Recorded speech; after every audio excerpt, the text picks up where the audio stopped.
So this video is on power, authority, and status. I want to start with a few basic definitions because these words get thrown around a lot. Max Weber, if you don't know who he is, interesting dude, totally look him up, says that power is the ability to exercise one's will over others.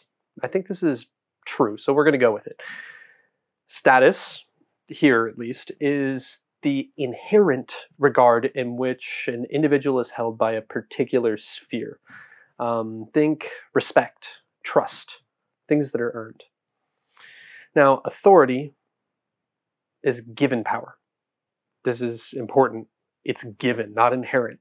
It's power or control in a particular sphere that is given to an individual or an organization.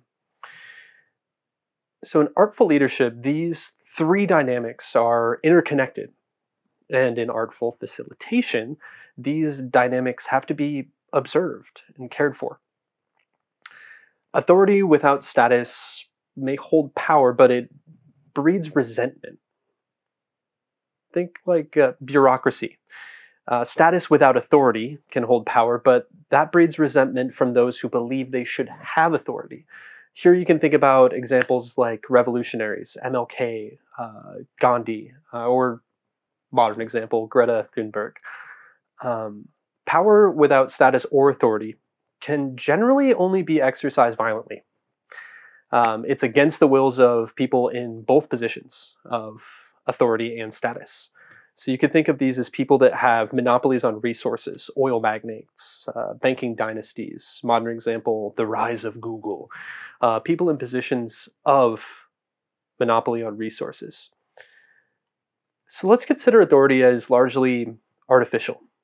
It's awarded or given to an individual in a particular situation, whether that's by virtue or nature of that situation's necessity, whether it's to affect change or to influence decisions. Authority could be inherited, like in dynasties. It could be won by way of force, assigned by way of a higher authority or power, like an office, in which case the authority is generally held by the office, not the individual. So if the individual changes, the office still holds that authority. But the thing to remember here is that it is given power, and given power can be easily taken away. Status, on the other hand, has to be earned. We can't just give status. So we can think of status as respect, goodwill, or trust that an individual or organization merits based on their actions, the public perception of them. So this is an inherent kind of power. Inherent powers, unlike given powers, cannot be easily stripped from an individual. There has to be an actually perceived fault, a recognized fault by the people that award that status, and that's the individual or the general public. So you'll see power dynamics play out often in work as a facilitator and a leader. And when seen and controlled indirectly, they may never have to be explicitly addressed. But that does not mean you don't need to be aware of how power dynamics affect people's actions, emotions, and sense of safety. You're going to be operating in places that are both high and low power distance, which means that there may be more or less degree of reverence for people in positions of power, authority, resource, and status. So if you're asking a group for honest opinions, they're going to be less likely to offer them if a person in the room is in a position of authority over them and they disagree. A person in a high status, not authority, position, who speaks out against an exercise or approach can easily affect the mood, temperature, and actions of an entire room without even explicitly asking to. So if you're introduced to a team or a group by someone in a position of power that is driven by authority alone, remember that that group's resentment for underqualified leadership can easily transfer to you. And you might not have the social or temporal time, capital, to displace that stigma. You might not have the time that you need to recover from it.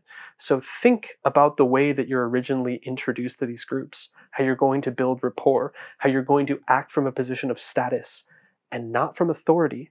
Because especially as a facilitator, authority is not your friend. That is the last ditch that you have, is acting and controlling from a position of authority. You want to get authority out of the room the best that you can when you're working with teams in participatory or change oriented environments. And honestly, that can look like asking a leader not to attend, or with their buy in, explicitly stating that in this space, everyone is equal, which is really important because I can let you fill in the blanks there. The point here is that power, authority, and status are interconnected, and they are at work at all times in social interactions.